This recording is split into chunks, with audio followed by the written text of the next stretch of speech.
एक टांगे वाला का अनपढ़ बेटा पैसों की खातिर जुर्म की दुनिया में कदम रखने के बाद वो कुछ ही दिनों में अपराध जगत का बेताज बादशाह बन गया। अपने गुनाहों पर पर्दा डालने के लिए उसने सियासत को ढाल के तौर पर इस्तेमाल किया। अपराध और राजनीतिक के दम पर करोड़ों नहीं बल्कि अरबों रुपए की संपत्ति खड़ा कर लिया। वो mafia, gang leader, history sheeter, बाहुबली और दबंग होने के साथ आतंक का दूसरा नाम भी था। लेकिन इन सबके बावजूद वो 5 बार विधायक और 1 बार मेंबर ऑफ पार्लियामेंट यानी माननीय सांसद भी बना। उसके खिलाफ 100 से ज़्यादा मुकदमे दर्ज थे, लेकिन उसके आतंक और दबंगई का खौफ आम पब्लिक से लेकर पूरे सिस्टम के दिल में इस कदर समाया हुआ था कि 100 से ज़्यादा मुकदमे दर्ज होने के बाद आज तक एक भी मामले में उसे सज़ा नहीं सुनाई गई थी। उसके आतंक का अंदाज़ा इसी बात से लगाया जा सकता है कि 10 जजों ने उसके खिलाफ फैसला देने से ही इनकार कर दिया। उसके बारे में यहाँ तक कहा जाता है कि वो इतना शातिर और खुनखार था कि अपराध से लेकर कारोबार और दबंगई से लेकर सियासत तक जो भी उसके रास्ते में आया उसे मौत के घाट उतारने में वो कभी नहीं हिचकिचाया। उसके दबंगई का अंदाज़ा आप इसी बात से लगा सकते हैं कि जेल में रहते हुए उसने एक बड़े बिजनेसमैन को उठवाकर जेल में लाया और उसकी जमकर पिटाई की, उससे ज़बरदस्ती साइन करवाया। उसकी जुर्म और गुनाह के किस्सों से तारीख के पन्ने भरे पड़े हैं जिन्हें इस छोटी सी वीडियो में बता पाना शायद असंभव है। जी हाँ, हम बात कर रहे हैं यूपी के बाहुबली नेता माफिया डॉन अतीक अहमद की। उसी अतीक अहमद के बारे में Umesh Pal shoot out case के बाद हाईकोर्ट ने अपने फैसले में कहा था, ऐसा लगता है कि इलाहाबाद के कुछ इलाकों में आज भी कानून का नहीं बल्कि अतीक का राज चलता है। इन इलाकों में खाकी का नहीं बल्कि अतीक का इकबाल बोलता है। कभी इलाहाबाद में खौफ और आतंक फैलाने वाला अतीक अहमद बेहद ही अजीब तरीके से हमेशा के लिए खामोश हो गया। कभी पुलिस और मीडिया के सामने शेर की तरह दहाड़ लगाने वाला अतीक अहमद आज बेसहारा बनकर खामोश हो गया। तो आखिर कौन है अतीक अहमद, जिसने 80 के दशक में यूपी के सबसे बड़े गैंगस्टर शौक इलाही उर्फ चांद बाबा को भी खामोश कर दिया? कौन है अतीक अहमद, जिस पर सिर्फ 17 साल की उम्र में कत्ल का मुकदमा दर्ज हुआ था? वीडियो में डिटेल्स में बताएंगे, मगर कहानी शुरू करने से पहले आपसे एक छोटी सी गुजारिश है कि अगर आप चैनल पर नए हैं तो वीडियो पसंद आने की सूरत में चैनल को ज़रूर सब्सक्राइब करें, क्योंकि इस चैनल पर हम इसी तरह रहस्य, रोमांच और क्राइम से रिलेटेड सच्ची कहानियाँ लेकर आते रहते हैं। तो चलिए वीडियो की शुरुआत करते हैं।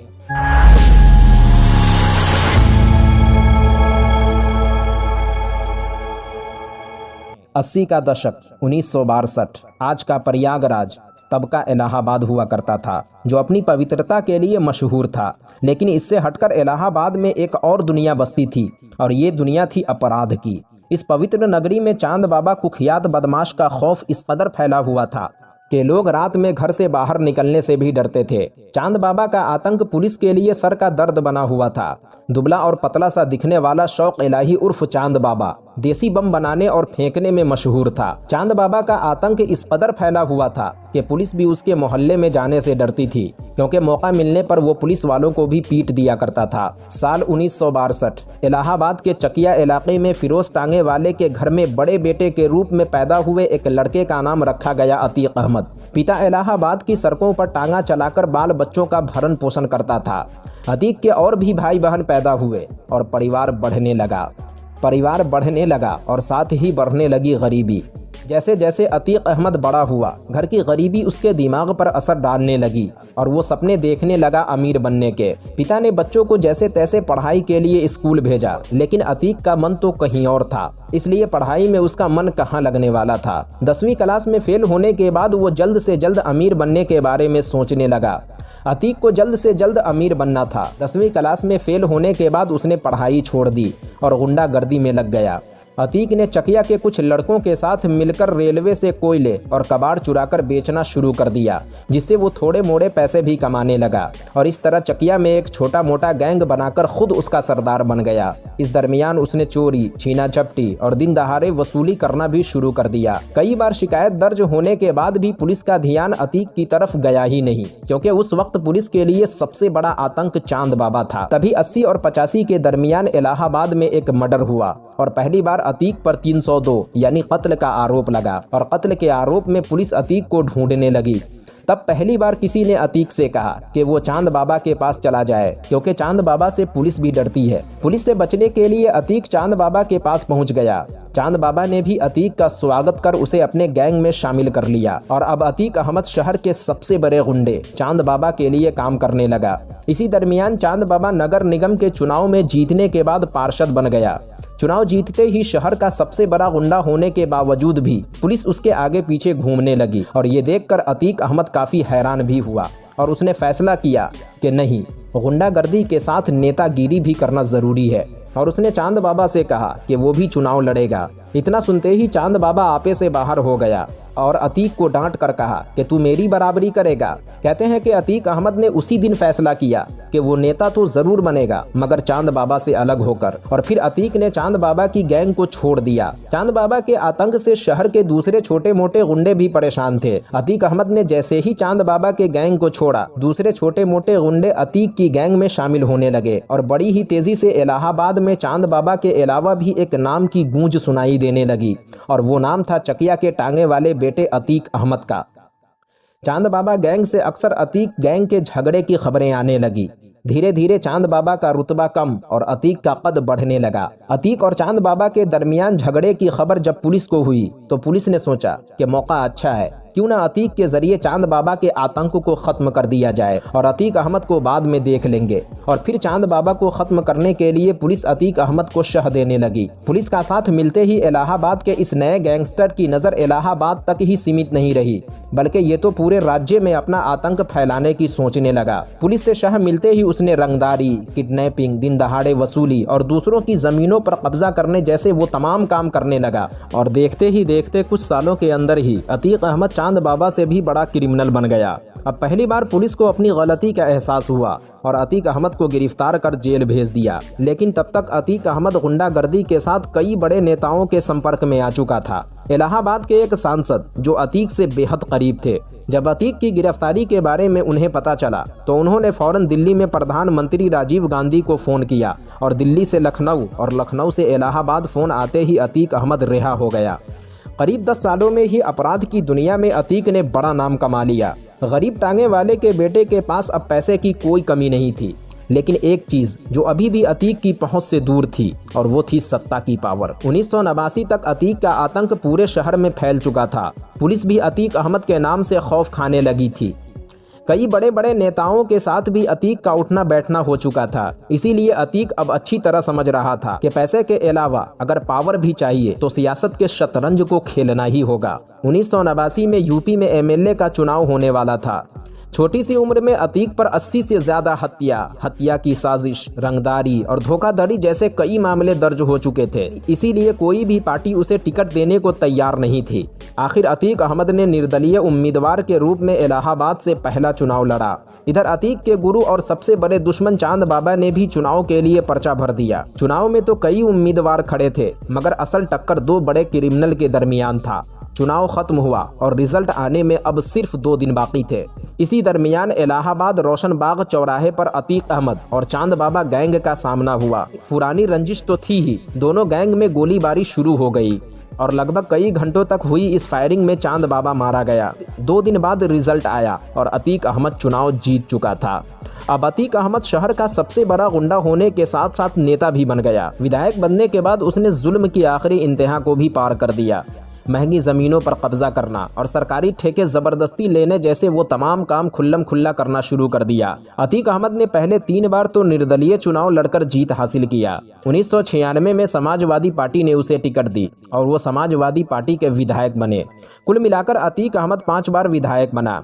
कहते हैं कि अतीक अहमद के खिलाफ जितने मुकदमे दर्ज थे उससे कहीं ज़्यादा मुकदमे तो दर्ज ही नहीं कराए गए। अतीक के बारे में तो यहाँ तक कहा जाता है कि उसने अपने मोहल्ले के कब्रिस्तान पर भी कब्जा जमा लिया था। सफ़ेद कपड़ों में अतीक अहमद की शान ही अलग थी। एक तरफ राजनीति का खेल खेल रहा था तो दूसरी तरफ रंगदारी, वसूली और ज़मीन पर कब्जा करने जैसे आरोप भी बढ़ रहे थे। अतीक अहमद करोड़ों नहीं बल्कि अरबों का मालिक बन चुका था। कहते हैं कि अतीक अहमद को विदेशी गाड़ियां और हथियार रखने का भी बड़ा शौक था। लेकिन अतीक अहमद यहीं तक नहीं रुका, बल्कि 5 बार विधायक बनने के बाद अब वो MP बनने के बारे में सोचने लगा और 2004 में उसका ये सपना भी पूरा हो गया। 2004 में अपना दल ने फूलपुर सीट से अतीक अहमद को सांसद का टिकट दिया और अतीक अहमद उसमें भी जीत हासिल कर मेंबर ऑफ पार्लियामेंट बन गया। टांगे में बैठकर अतीक अहमद ने जो ख्वाब देखा था वो सब पूरे हो रहे थे। लेकिन कहते हैं ना कि अपराध की दलदल में जो एक बार फंस गया उससे निकल पाना तकरीबन नामुमकिन हो जाता है, और यही हुआ माफिया डॉन अतीक अहमद के साथ। 2004 में अतीक अहमद यूपी की फूलपुर लोकसभा सीट से समाजवादी पार्टी की टिकट पर जीतकर सांसद बन चुके थे, लेकिन इससे पहले वो इलाहाबाद पश्चिम विधानसभा सीट से विधायक भी थे। उनके सांसद बनते ही विधायक की सीट खाली हो गई, जिसके कुछ दिनों बाद उपचुनाव हुआ। इस सीट पर सपा ने अतीक अहमद के छोटे भाई अशरफ को अपना उम्मीदवार बनाया। उधर अशरफ के मुकाबले में बसपा की टिकट पर क्रिमिनल राजू पाल खड़ा हुआ और इस चुनाव में अशरफ हार गया। अशरफ के हारते ही अतीक अहमद ने राजू पाल को अपना दुश्मन बना लिया। इस दरमियान राजू पाल पर कई बार हमला भी हुआ, लेकिन वो बच गया। 25 जनवरी 2005 को विधायक राजू पाल अपने घर लौट रहे थे। राजू खुद ही अपनी क्वालिस कार चला रहे थे, जिसमें उनके साथ उनके दोस्त की पत्नी भी बैठी थी। उनके साथ ही उनके समर्थकों की एक स्कॉर्पियो भी थी। तभी कुछ हमला आवरों ने राजू पाल की गाड़ी पर ताबड़तोड़ फायरिंग करनी शुरू कर दी। फायरिंग कुछ कम हुई तो उनके समर्थक उन्हें एक टेम्पू में बैठाकर अस्पताल के लिए निकल पड़े, लेकिन हमला आवरों ने उस टेम्पू पर भी अंधाधुंध फायरिंग शुरू कर दी। अस्पताल पहुंचने के बाद डॉक्टरों ने राजू पाल को मृत घोषित कर दिया। राजू पाल को कुल 19 गोलियां लगी थी। विधायक राजू पाल की मौत से ठीक 9 दिन पहले उनकी शादी हुई थी। राजू पाल की मौत के बाद उसकी पत्नी पूजा पाल ने 9 लोगों के खिलाफ मुकदमा दर्ज करवाया। राजू पाल की मौत के बाद ये सीट एक बार फिर से खाली हो गई और 2005 उपचुनाव में अतीक के भाई अशरफ ने एक बार फिर से उस सीट पर जीत हासिल कर ली। 2007 में इस सीट पर अपना दल की टिकट से पूजा पाल ने जीत हासिल की। 2012 में भी पूजा पाल ने अतीक को हरा दिया, जबकि 2017 में पूजा पाल बीजेपी के सिद्धार्थनाथ सिंह से हार गई। राजू पाल हत्या मामले में अतीक अहमद पर FIR दर्ज हुआ। इलाहाबाद में जगह जगह अतीक अहमद की गिरफ्तारी के लिए धरना प्रदर्शन हुआ, लेकिन अतीक अहमद भागता रहा और आखिर पुलिस द्वारा दबाव बनाने पर 2008 में अतीक अहमद ने सरेंडर कर दिया, लेकिन 2012 में फिर रिहा हो गया। 2014 में सपा के टिकट पर लोकसभा चुनाव लड़ा, लेकिन फिर हार गया। 2017 में यूनिवर्सिटी में घुसकर तोड़फोड़ और कई टीचर्स की पिटाई के जुर्म में उसे गिरफ्तार किया गया। जेल में रहते हुए भी उसने चुनाव लड़ा, लेकिन हार गया। अतीक अहमद को माफिया, बाहुबली और डॉन यूं ही नहीं कहा जाता है। जेल में बंद होने के बाद भी वो अपना सिक्का चलाता था। देवरिया जेल में रहते हुए उसने न सिर्फ लखनऊ के एक कारोबारी का अपहरण कर उसे जेल बुलवाया, बल्कि उसके पिटाई कर उसकी वीडियो भी वायरल किया, ताकि बाहर उसके नाम की दहशत बनी रहे। इसी तरह उसने इलाहाबाद के एक बिजनेसमैन का अपहरण कर उसे जेल बुलवाकर खुद उसकी पिटाई की। यूपी के जेल में रहते हुए उसने हमेशा अपनी मनमानी की। फिर कोर्ट के आदेश पर उसे अहमदाबाद के साबरमती जेल भेज दिया गया। अतीक अहमद पर सैकड़ों मामले दर्ज थे, लेकिन एक भी मामले में अभी उसे सज़ा नहीं सुनाई गई थी। 2019 से 2023 लगभग 4 सालों से अतीक अहमद अहमदाबाद की साबरमती जेल में बंद था। उसका कोई चर्चा नहीं था, लेकिन फिर 24 फरवरी को राजू पाल के गवाह उमेश पाल की हत्या में अतीक अहमद का नाम आता है और फिर 15 अप्रैल को 3 हमला आवरों के जरिए की गई अंधाधुंध फायरिंग में अतीक और उसके भाई अशरफ की मौत हो जाती है। तो दोस्तों, ये थी यूपी के बाहुबली नेता and mafia don Atiq Ahmad की पूरी कहानी। वीडियो कैसी लगी कमेंट बॉक्स में ज़रूर बताना, और इसी तरह की इंटरेस्टिंग फैक्ट और इस दुनिया से जुड़ी अजीबो गरीब मालूमात देखने और सुनने के लिए हमारे चैनल को ज़रूर सब्सक्राइब करना। मिलते हैं एक और नई वीडियो के साथ, जब तक के लिए अपना ख्याल रखें।